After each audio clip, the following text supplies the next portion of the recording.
Music interconnection with society can be seen through history. Every known culture on earth has music, like the OPM in the Philippines, K-pop in the Korea, and in the America. Music seems to be one of the basic actions of human. However, early music was not handed down from generation to generation or recorded. So let's find out how does music help us.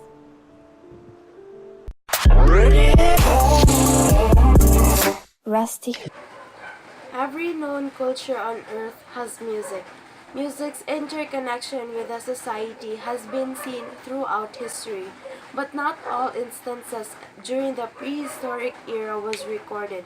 Maybe it is due to the lack of technology or the advancements in technology, but there are proofs that are given or artifacts, and it is through the bones that are being carved into flute.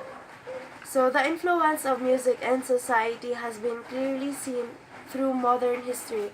So there are two great men in the world that uses music as their companion. First is Thomas Jefferson. He used to write the Declaration of Independence but has a difficulty on the proper wordings to be used.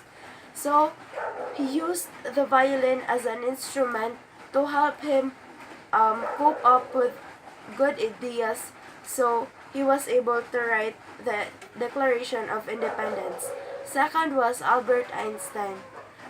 He is one of the smartest men who ever lived nowadays. And one fact about his life was that before he used to be very slow in school, that even his grade school teachers call him stupid to learn, and recommended to his parents to not send him to school because he's just a waste of resources and investment.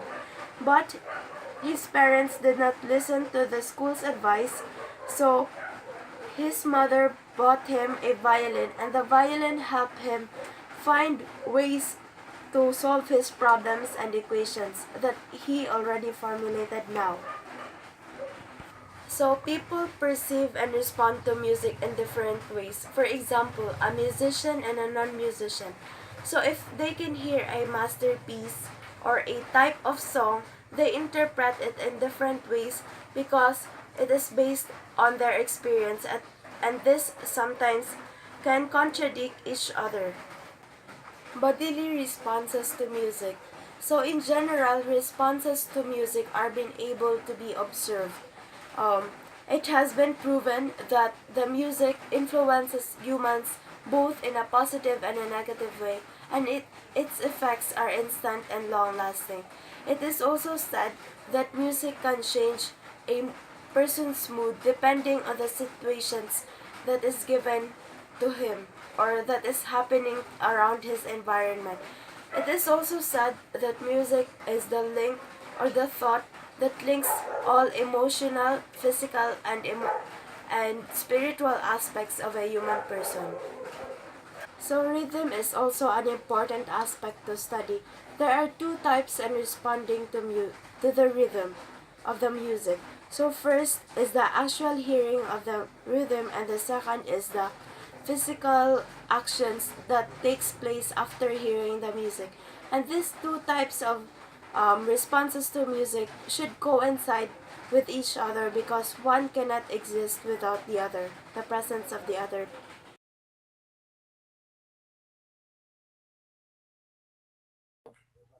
The power of music on memory and learning. The power of music on memory is quite intriguing. Did you know that Mozart music and Baroque music with a 60 beat per minute beat pattern can actually activate the left and right brain? The simultaneous left and right brain activity maximizes learning and retention of information. Information being studied activates the left brain while the music activates the right. According to the Center for New Discoveries in Learning, learning potential can increase 5 times by using this 60 beat per minute beat pattern. One example of these are the Greeks. In the ancient times, the Greeks sang their dramas in order for them to remember them. Another example is a Bulgarian psychologist named Dr. George Lizanov. He produced a new way to teach foreign language which involves the use of certain classical musical pieces from the Baroque period. He proved that a foreign language can be learned with 85 to 100% efficiency by usage of these classical musical pieces. A simple way to improve the students' test results is for them to listen to Mozart's Sonata for two pianos D major. This type of music releases neurons in order for the body to relax. Proven by the IQ test taken by the three different groups of college students. The first group listened to the Mozart Sonata for two pianos D major before taking the test. The second group listened to a relaxation tape, where the third group listened to no music at all. The results goes to show that Group 1 got the average of 119 after taking the test, while Group 2 got the average of 111, while Group 3 got the average of 110. It just goes to show that Group 1, which listened to the Mozart Sonata for two pianos D major, had a higher average than the last groups.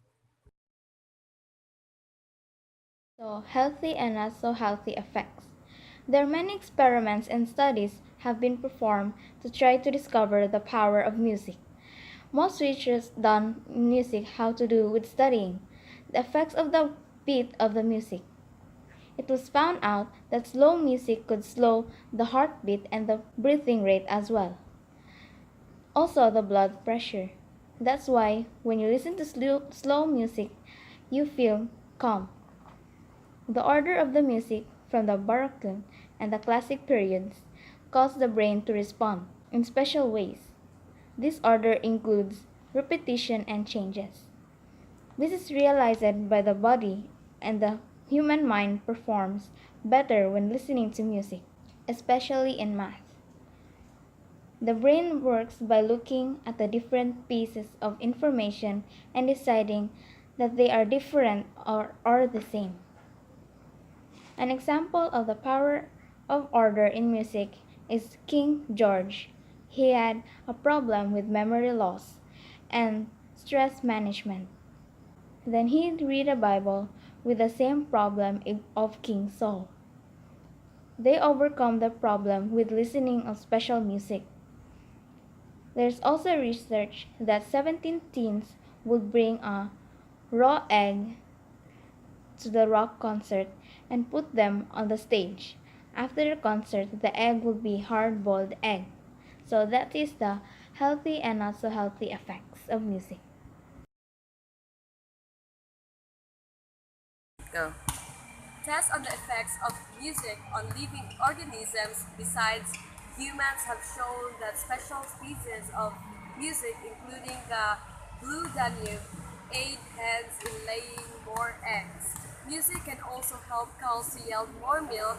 The researchers from Canada and the former Soviet Union found wheat will grow faster when exposed to special ultrasonic and musical sound. Rats were tested by psychologists to see how they would react to Bach's music and rock music. The rats placed into two different boxes, and the rock music was played into one boxes while Bach's music was played in the other box. The rats could choose to switch boxes through a tunnel that connected both boxes. Almost all of the rats choose to go into the box with the Bach music even after the type of music was switched from one box to the other. So the research took a new avenue when in 1968 a college student, Dorothy Whitlock, started researching the effects of music on plants. She took her focus of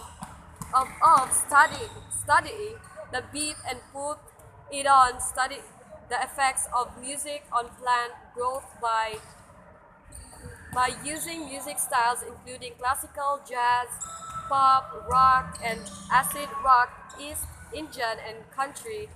She found that the plants grew well for every type of music except rock and acid rock. So just classical and Ravi Shankar turned out to the best helpful to the plants. However, the plants tested with the rock music withered and died. So the acid rock music also had negative effects on the plant growth. One cannot deny the power of music. High school students who study music have a higher grade point averages than those who don't.